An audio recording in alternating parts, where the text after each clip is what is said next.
خداوند نے اس سے ہم کلام ہو کر کہا، یہاں سے روانہ ہو اور مشرق کو چل اور کریت کے نالے کے پاس جو اردن کے سامنے ہے جا چھپ، اور تو نالے سے پانی پیے گا، اور میں نے کووں کو حکم دیا ہے کہ تجھے وہاں خوراک دیں۔ باپ اور بیٹے اور روح القدس کے نام سے۔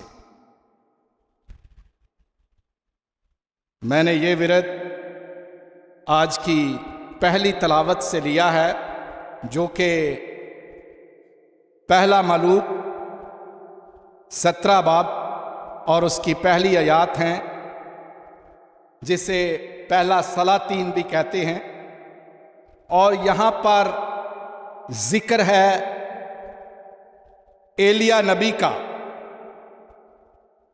اور ایلیا نبی کس طرح اسرائیل میں ایک بڑا سورما ہو کر ابھرتا ہے۔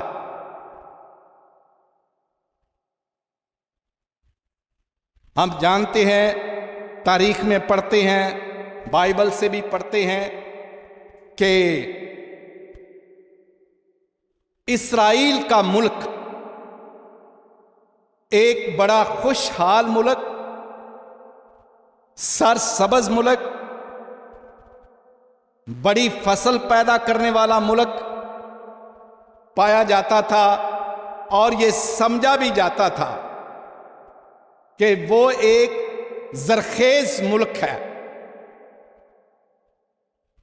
اور وہاں کے بادشاہ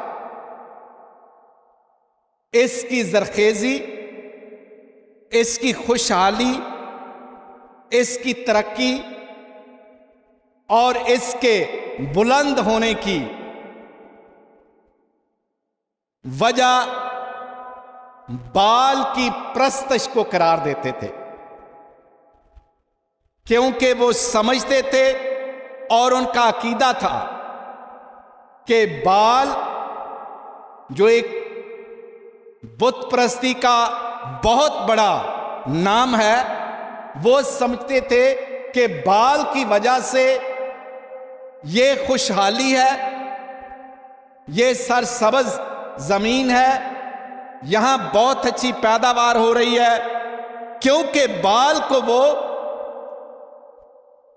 بارش کا، آبشاروں کا،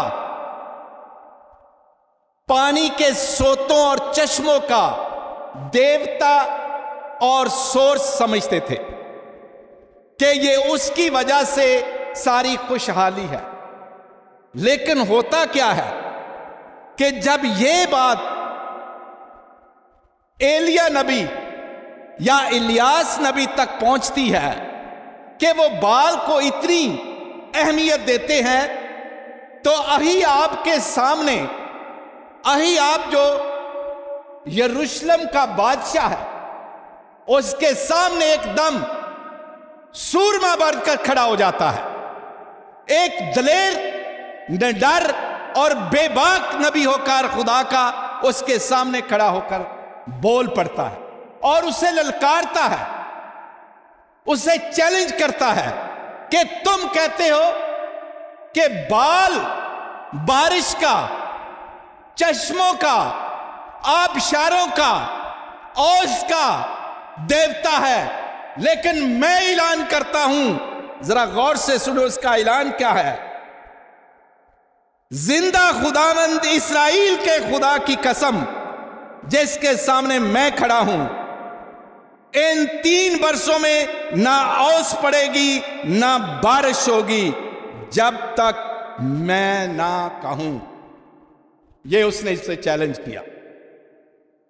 تم کہتے ہو کہ یہ ہے، بال یہ سب کچھ کر سکتا ہے، لیکن میں چیلنج کرتا ہوں کہ جب تک میں نہیں کہوں گا، 3 برس تک، 3 سالوں تک اس دھرتی پر، اسرائیل کی دھرتی پر نہ بارش ہوگی اور نہ اوس پڑے۔ چیلنج تو اس نے کر دیا، ہوا بھی ایسے ہی ہے۔ لیکن تھوڑا سمجھ غور کرنا ایک بات پر، یہ بادشاہ کو للکارنا اتنا آسان نہیں ہے. بادشاہ کی آنکھوں میں آنکھیں ڈال کر بات کرنا اتنا آسان نہیں ہے. آج کے دور میں بھی دیکھ لو کہ اگر کوئی اسٹیبلشمنٹ کے خلاف بولے گا تو اس کا انجام کیا ہوگا. اسی طرح اس وقت کی اسٹیبلشمنٹ اس وقت کا بادشاہ ہے. اور الیاس نبی کو، ایلیا نبی کو اس بات کی خبر ہے کہ میں نے بادشاہ کے سامنے یہ الفاظ کہے ہیں، بادشاہ مجھے مروا بھی سکتا ہے، بادشاہ مجھے قتل بھی کروا سکتا ہے. لیکن پھر بھی اس نے الفاظ کہے ہیں اور اسے چیلنج کر کے چلا گیا. جب وہاں سے نکلتا ہے تو لکھا ہے خدا اس سے ہم کلام ہوتا ہے. کون ہم کلام ہو رہا ہے؟ خداوند خدا اس سے کلام کر کے کہتا ہے الیاس یہاں سے روانہ ہو اور مشرق کو چل اور کریت کے نالے کے پاس جو اردن کے سامنے ہے جا چھپ. کیا کر؟ جا چھپ. کیوں خدا اسے بچانا چاہتا ہے؟ خدا چاہتا ہے کہ اپنے بندے کو، جس نے اس کے نام سے بادشاہ کو للکارا، بادشاہ کو چیلنج کیا ہے، بال کو چیلنج کیا ہے، اس کی تعلیم کو چیلنج کیا ہے، اس کے اقتدار، اس کے رتبے اور اس کی قوت اور طاقت کو چیلنج کیا ہے، خدا کس طرح اس کو بچائے گا. اور وہ اسے کہہ رہا ہے تو یہاں سے بھاگ جا اور کریت کے نالے کے پار جا کر ٹھہر، چھپ جا. اور ہم دیکھتے ہیں وہ بھاگتا ہوا چھپ جاتا ہے وہاں جا کر. اور کہاں چھپتا ہے؟ سڑکڑے سنے ہیں نا، یہ کانے وغیرہ جو ہوتے ہیں، ان میں جا کر وہ کہیں چھپ جاتا ہے. اور کلام میں لکھا ہے کہ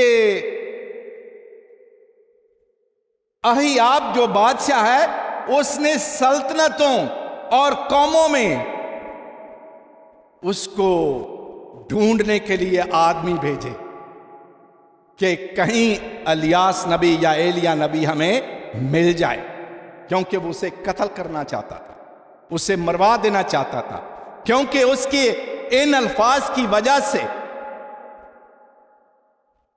پورا ملک بری حالت میں چلا جا رہا تھا، بری حالت میں چلا جا رہا تھا. اور ہم دیکھتے ہیں کہ جب وہاں جاتا ہے تو وہاں پہنچ جاتا ہے، چھپ جاتا ہے، تو خدا اس سے کہتا ہے تو نالے سے پانی پیے گا اور میں نے کووں کو حکم کیا ہے کہ تجھے وہاں خوراک دیں. کیا کریں؟ ہم پریشان ہو جاتے ہیں خدا کے مشن کو لے کر. جب جانا ہو تو ہم پریشان ہو جاتے ہیں، ہمیں ملے گا کیا؟ ہم کھائیں گے کہاں سے؟ ہم پیئیں گے کہاں سے؟ ہم پہنیں گے کہاں سے؟ ہمارا انتظام کیا ہوگا؟ لیکن جنہیں خدا چنتا، خدا ان کا تحفظ بھی کرتا ہے اور خدا ان کی پروردگاری بھی کرتا ہے، انہیں دیتا بھی ہے. اور آج ہم نے دیکھنا ہے اس کے دینے کے طریقے بڑے عجیب ہیں. پہلی بات وہ کہتا ہے کہ میں نے کووں کو حکم دیا ہے. کن کو حکم دیا؟ کووں کو حکم دیا ہے. اب غور کرنے والی بات یہ ہے کہ بائبل کے اندر احبار کی کتاب، اس میں لکھا ہوا ہے کہ کوے ایک ناپاک جانور ہیں. کیا ہے؟ ناپاک جانور ہیں. خدا ناپاک جانوروں کو بھی استعمال کرتا ہے، ناپاک پرندوں کو استعمال کر رہا ہے، اور وہ اسے کھانا دیں گے. اب ایک اور بات سمجھنے والی، ہم بڑے، یہ کوے، ان پر بھروسہ کیا جا سکتا؟ یہ تو بڑے چلاک ہیں. یہ تو بچوں کے ہاتھوں سے نوالا چھین کر لے جاتے ہیں، یہ نبی کو کیسے دیں گے؟ تھوڑا سا اس کے ذہن میں آتا ہوگا کہ خدا کے انتظام کیسے ہیں، کیا کہہ رہا ہے مجھے، کوے دیں گے۔ لیکن کووں نے وفاداری دکھائی۔ کوے کیا دے رہے ہیں؟ روٹی اور گوشت۔ خدا اپنے بندے کو کس طرح کی خوراک دے رہا ہے؟ ہو سکتا ہے یہ خوراک اسے اس سرزمین پر نہ ملتی جو کریت کے نالے پر اسے مل رہی۔ کوے ہر روز لکھا ہے بلا ناغا 2 ٹائم، صبح کو بھی اور شام کو بھی کیا کرتے ہیں؟ روٹی بھی لاتے ہیں اور گوشت بھی لاتے ہیں، اور یہ کوے اس کو مہیا کر رہے ہیں۔ 1 دن کے لیے نہیں، 2 دن کے لیے نہیں، 3 دن کے لیے نہیں، 1 مہینے کے لیے نہیں، 2 مہینے کے لیے نہیں، بلکہ ایک خاص عرصے تک وہ وہاں سے خوراک لا رہے ہیں۔ اور کوے خدا کے بندے ایلیا کو خوراک پہنچا رہے ہیں، اسے روٹی مہیا کر رہے ہیں، کیونکہ وہ خدا نہیں چاہتا کہ میرا خادم روٹی کی وجہ سے مر جائے۔ خدا نہیں چاہتا کہ میرا خادم اس جسمانی کمزوری کی وجہ سے مر جائے، لہذا خدا اس کو پوری خوراک دیتا ہے، بلکہ ایک اچھی خوراک دیتا ہے، اس کا ایک اچھا انتظام کرتا ہے۔ اس کے انتظام دیکھے کیسے ہے، کیونکہ اگر وہ کسی آدمی کی ڈیوٹی لگاتا، خدا لگا سکتا تھا نا، اگر وہ کسی آدمی کی ڈیوٹی لگاتا تو آدمی کا پیچھا کیا جا سکتا تھا، ایسا ہو سکتا تھا، آدمی کا پیچھا کیا جا سکتا تھا کہ یہ آدمی کدھر جا رہا ہے، یہ جنگل کی طرف روٹی کس کے لیے لے کر جا رہا ہے۔ 1 دن کی بات ہوتی تو شاید، ہفتے کی بات ہوتی شاید بچ جاتا، لیکن لگاتار یہ روٹی کہاں سے لاتا اور گوشت کہاں سے لاتا، کیونکہ وہاں تو یہ چیزیں اب میسر نہیں ہیں۔ لیکن خدا پرندے کو استعمال کر رہا ہے، اور وہ تاکہ کوئی اس پر شک بھی نہ کر سکے، کوئی اس پر شک بھی نہ کر سکے، کوئی اس پر انگلی بھی اٹھا نہ سکے، کوئی اس کا پیچھا بھی نہ کر سکے، اس لیے خدا نے کوے کو استعمال کیا۔ اور ایک اور بات ابھی جو میں نے پہلے بتائی ہے کہ حبار کی کتاب میں لکھا ہے یہ پرندہ ناپاک ہے، اس کا شکار نہیں کیا جا سکتا۔ تو بنی اسرائیل کو پتا ہے کہ وہ دوسرے جانوروں کا شکار کر کے تو گوشت کھا سکتے ہیں، لیکن کوے کا گوشت نہیں کھائیں گے، کوے کا گوشت نہیں کھائیں گے، اس لیے کوئی آدمی اس کا شکار بھی نہیں کرتا، وہ آزاد ہیں۔ اور خدا نے انسانوں کے اس چنگل سے نکال کر بھی اسے استعمال کیا ہے کہ ان پر انسان کی نظر نہیں پڑے گی کہ اس کا شکار کریں، لہٰذا میں ایسا پرندہ چنتا ہوں جس پر یہ اپنی نگاہ نہ کرے اور اس کو شوٹ نہ کرے یا اس کو مارے نہ اور اپنی خوراک کا حصہ نہ بنا لیں، لہٰذا اس نے ناپاک چیز کو استعمال کیا، ایک ناپاک چیز کو استعمال کیا ہے، جس کا گوشت کھانا حرام ہے، اس کو استعمال کیا، جو ان کی نظروں میں بھی اتنا اچھا بھلا نہیں لگتا، خدا نے اس کو استعمال کیا۔ اور ہم دیکھ رہے ہیں کہ جب کوے اس کو روٹی دے رہے ہیں تو وہ دیکھ کر خدا کی کتنی بڑی تمجید کرتا ہوگا ایلیا، کہ میں یہاں دکھ میں سمجھتا تھا کہ اپنے آپ کو پڑا ہوا پاؤں گا، تکلیف میں پڑا ہوا پاؤں گا، اگرچہ میں انسانوں سے دور ہوں، لیکن خدا کی قربت میں موجود ہوں، خدا میرے ساتھ ہے، وہ میرا تحفظ بھی کر رہا ہے اور مجھے روٹی بھی مہیا کر رہا ہے، تو وہ خدا کا شکر کرتا ہے۔ ایک اور بات بڑی